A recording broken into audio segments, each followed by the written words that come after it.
کون کون سی کمپنیز ہیں, کون لوگ اس پورے اسکیم کے پیچھے ہیں, مال کس نے بنایا؟ جی بہت شکریہ گریزا صاحبہ. دیکھیے معاملہ یہ ہے کہ جو کہ گزشتہ سال ایک آرٹیفیشل ڈیمانڈ جنریٹ کر کے سارا کھیل کھیلا گیا, تو اس کی ہم نے سرکاری دستاویز کے ساتھ GT نیوز نے اس کو لیڈ کیا, اور 30 اپریل کو ہم نے بریکنگ سٹوری کے طور کے اوپر اس اسکینڈل کو بریک کیا کہ اصل ماجرا ہے کیا, اس اسکینڈل کس طریقے سے بنایا, کس نے اس نے مال بنایا ہے, کتنے ارب روپے کا امپیکٹ آیا ہے, اور کیوں وہ پنجاب کے کسان جو پاکستان کی 90% گندم پیدا کرتے ہیں اس وقت وہ دیوالیہ ان کا نکل چکا ہے.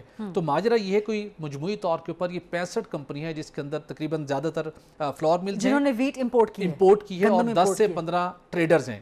ان سب نے مل کر سارا یہ کھیل کھیلا ہے, اور انہوں نے ہی گزشتہ سال ساری ایفرٹ کر کے اپنی چوائس کی اپروول لی فیڈرل گورنمنٹ سے, جس کے اندر اچھا وہ کیسے لی وہ بھی ہم آگے چل کے ذرا بتاتے ہیں, لیکن یہ کمپنیز کا ذرا یہ نقاب تو ہٹائیے نا, ان کو ذرا بے نقاب تو کیجئے. 65 کمپنیاں ہیں جن کی یہ ساری ریکارڈ اب تحقیقاتی کمیٹی کے سامنے پیش کیا گیا ہے, جس کے اندر سب سے, اور ان کمپنیوں نے 36 لاکھ ٹن گندم امپورٹ کی ہے, چونکہ اپر لمٹ نہیں تھی تو انہوں نے دھڑ دھڑ امپورٹ کی کھلی چھوٹ, باوجود اس کے کہ آپ کے پاس جو کیری فارورڈ پڑا ہوا تھا وہ 45 لاکھ ٹن میٹرک کا آلریڈی پڑا ہوا تھا. جی, اور نیکسٹ ایئر کے لیے آپ ایکسپیکٹ کر رہے تھے, کیونکہ اس وقت ڈی سیز نے کمپین چلائی تھی گرو مور ویٹ, کسانوں کو بہت موٹیویٹ کیا گیا تھا, ایکسٹرا لینڈ کے اوپر ویٹ کا کاشت کی گئی تھی, ایکسپیکٹ کر رہے تھے کہ بمپر کراپ ہوگی, لیکن اس میں سے 65 کمپنی میں سے, جس میں فلور ملز بھی ہیں اور ٹریڈرز بھی ہیں, 36 لاکھ ٹن جو گندم امپورٹ کی گئی, اس میں سے جو ایک ٹاپ پہ جو ٹریڈر ہے Louis Dreyfus company Pakistan private limited, اس نے 36 لاکھ میں سے 8,49,000 میٹرک ٹن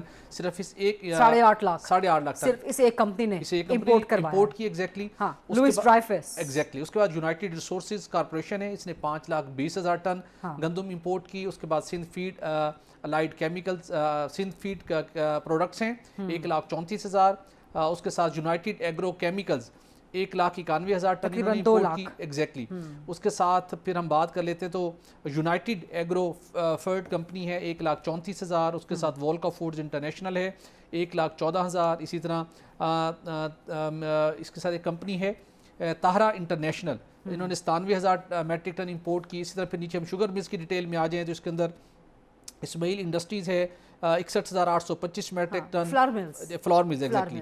اس کے ساتھ MA فلور ملز ہے جس نے 40,035 ٹن. اس کے علاوہ جو باقی کمپنیز ہیں جس کے اندر گداب فلور مل ہے جس نے تقریباً 32,429 میٹرک ٹن امپورٹ کی. اس طرح نیچے بہت سی flour mills, Ittehad flour mills ہے جی, exactly 26,000. Exactly. Classic flour mills آ رہی ہے 31,000. ایگزیکٹلی. اس طرح HM فلور ملز, یہ 65 کمپنیاں ہیں جی جنہوں نے امپورٹ کی. ایگزیکٹلی. اور انہوں نے مال بنایا اس میں. ایگزیکٹلی. اچھا انہی کی سب کی کلیکٹیو ایفرٹ تھی, کیونکہ ان کو ایک ایسا انوائرمنٹ چاہیے تھا جو کہ PDM کی گورنمنٹ میں ان کو نہیں مل سکا تھا. جیسے شہباز شریف صاحب پرائم منسٹر تھے, اسحاق ڈار صاحب وزیر خزانہ تھے اور ECC کو چیئر کرتے تھے, ان کا اپنا ایک ایکسپیرینس ہے اور اس ٹائپ کے معاملات کو مشکل ہوتا ہے کہ وہاں پہ ان کو کوئی چیٹ کر سکے. اچھا انٹرسٹنگ یہ ہے, یہی وہ لوگ تھے جب PTA کی گورنمنٹ آئی تھی 2019 کے اندر 2 بڑے اسکیم سامنے آئے تھے.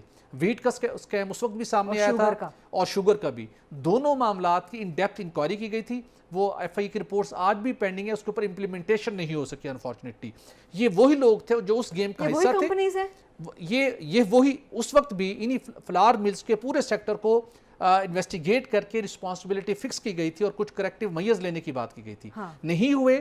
اس کے بعد وہ رپورٹ تو دب گئی. اس کے بعد 2021 اتنا مضبوط مافیا ہے یہ. اچھا اس مافیا نے ٹریننگ کہاں سے لی, انہوں نے اپنا ایکسپوجر کیسے بڑھایا, وہ رپورٹ دب گئی. اس کے بعد 2021 میں گندم پھر انہوں نے شارٹیج کم تھی, ڈیمانڈ بڑھ رہی تھی, اسمگلنگ تھی. یہ companies 3 lakh 4 lakh ton import level پر اپنا کام کھیل رہی تھی. اچھا اس وقت تو چونکہ فلڈ کا بھی ایک چل رہا تھا آفٹر ایفیکٹ, تو وہ بھی ظاہر ہے اس میں تھا. جی وہ تھا, لیکن پچھلے 2 سال سے بمپر کراپ ہو رہی ہے, بمپر کراپ ہو رہی تھی. لیکن پھر بھی یہ لوگ اسٹریٹجک ریزروز کے نام کے اوپر 2.5-3 lakh import 4 lakh ton import کر رہے تھے معاملہ. لیکن جب یہ سال جو لاسٹ ایئر 2023 کی ہم بات کر رہے ہیں, گزشتہ سال میں ہمارے پاس 28 ملین ٹن گندم پیدا ہوئی. 1.5 لاکھ ٹن سے زیادہ ہمارے پاس 1.5 ملین ٹن سے زیادہ پاسکو کے پاس بھی موجود تھی. لیکن اس کے باوجود آرٹیفیشل ڈیمانڈ جنریٹ کروائی گئی کہ ہمیں اسٹریٹجک ریزرو ڈیولپ کرنا ہے. کیا آپ شہباز شریف حکومت کو جو PDM کی تھی پچھلے 16 مہینے کی, اس کو ایگزونریٹ کر رہے ہیں, اس کو آپ بالکل ایبزالو کر رہے ہیں رسپانسبلٹی سے, اور کیئر ٹیکر سیٹ اپ کی طرف یہ کھرا جا رہا ہے سارا؟ ایگزیکٹلی. یہ میں نہیں کر رہا, یہ سرکاری ڈاکومنٹس کر رہے ہیں اور اس کے یہ کمیٹی کرنے جا رہی ہے. اس کی وجہ یہ ہے جولائی 2023 کے اندر یہ اسی سی یہ کے سامنے ڈاکومنٹ ذرا دکھا بھی دیں، یہ ہمارے پاس بھی موجود ہیں جو یہ بھی بتاتے ہیں کہ جی دا پرائم منسٹر، یہ کیئر ٹیکر سیٹ اپ کی بات ہو رہی ہے، اور وہ کہتا ہے کہ جی the prime minister being minister in charge ministry of national food security and research has been please فلاں فلاں فلاں فلاں فلاں. تو یہ انوار الحق کاکڑ صاحب کی طرف جا رہا ہے. ایگزیکٹلی یہاں سے انیشیٹو نا، جب انوار الحق کاکڑ صاحب نے گو ہیڈ دیا تو پھر ministry of national food security, جہاں پہ ان سب لوگوں کے کنیکشن تھے، یہ ایکٹیو ہوئے، ان کے کنیکشن تھے منسٹری آف فائنانس میں، وہاں سے انہوں نے سارے معاملات کو شمشاد اختر. ایگزیکٹلی اچھا آپ سن کر حیران ہوں گی، کوئی بھی یہ ماننے کو تیار نہیں ہے. منسٹری آف فائنانس نے وہ رول پلے کیا سارے کام کے اندر جو اس کی ڈومین نہیں تھی، جس کی وجہ سے نیشنل فوڈ اینڈ سیکورٹی کو یہ سارا سکینڈل ڈیولپ کرنے کا موقع ملا، ان کو فری ہینڈ دینے کا موقع ملا. ماجرا یہ تھا جب اسحاق ڈار صاحب نے سمری کو ریجیکٹ کر دیا، انہوں نے اپروو نہیں کی، اس کے بعد یہ خاموشی سے بیٹھ گئے. جیسے گورنمنٹ ختم ہوئی، کیئر ٹیکر سیٹ اپ بنا، انہوں نے دوبارہ کوشش شروع کی، سمری تیار ہوئی، کنسلٹیشن ہوئی، کامنٹس کے لیے منسٹری آف فائنانس کے پاس گئی. منسٹری آف فائنانس کے پاس 2 پرپوزل تھے جس کے اوپر انہوں نے اپنے کامنٹس دینے تھے کہ پرائیویٹ سیکٹر کے ساتھ ساتھ ٹریڈنگ کارپوریشن آف پاکستان بھی امپورٹ کرے ٹی سی پی. فائنانس منسٹر نے 3 پوائنٹس کے اوپر نا اپنا کامنٹس دیے. انہوں نے کہا جی ٹی سی پی کو منع کریں، بالکل ضرورت نہیں ہے کہ امپورٹ نہ کرے، پرائیویٹ سیکٹر کو الاؤ کر دیں. یہ سب ڈاکومنٹس کا ایگزیکٹلی یہ ڈاکومنٹ فائنانس کے لیٹر میں ایگزیکٹلی شمشاد اختر صاحبہ وہاں موجود تھی، اور اس وقت زر مبادلہ کے ذخائر کے اوپر شدید پریشر تھا، ایل سیز نہیں کھل رہی تھی، بجائے اس کے کہ وہ اس کو ڈسکریج کر پرائورٹی پہ ہائی پرائورٹی کے اوپر کھولی گئی. اور ساتھ منسٹری آف فائنانس نے کہا ٹی سی پی کو بین کریں، پرائیویٹ سیکٹر کو الاؤ کریں، اور جتنی کوانٹٹی وہ امپورٹ کرنا چاہتے ہیں ان کو کھلی چھوٹ دے دیں. اور اسی کو بیس بنا کے نیشنل فوڈ سیکورٹی نے سمری دوبارہ پیش کی ڈاکٹر شمشاد اختر صاحبہ کے سامنے، اس نے اپروو کی اور اس کی ریٹیفیکیشن کی انوار الحق کاکڑ صاحب جو نگران وزیر اعظم تھے ان کی کیبنٹ نے. اور اس کے بعد پھر یہ کھیل ایسا شروع ہوا کہ ٹائم لائن گزرنے کے باوجود پرسوں رات بھی ایک شپ 48,000 ٹن لے کے گندم وہاں پر لے کے پہنچے، دوبارہ آف لوڈ کرنے کی کوشش کی گئی. اس پہ رانا تویر صاحب نے ایکشن لیا. ابھی تک آ رہے ہیں بحری جہاز گندم کے. ایگزیکٹلی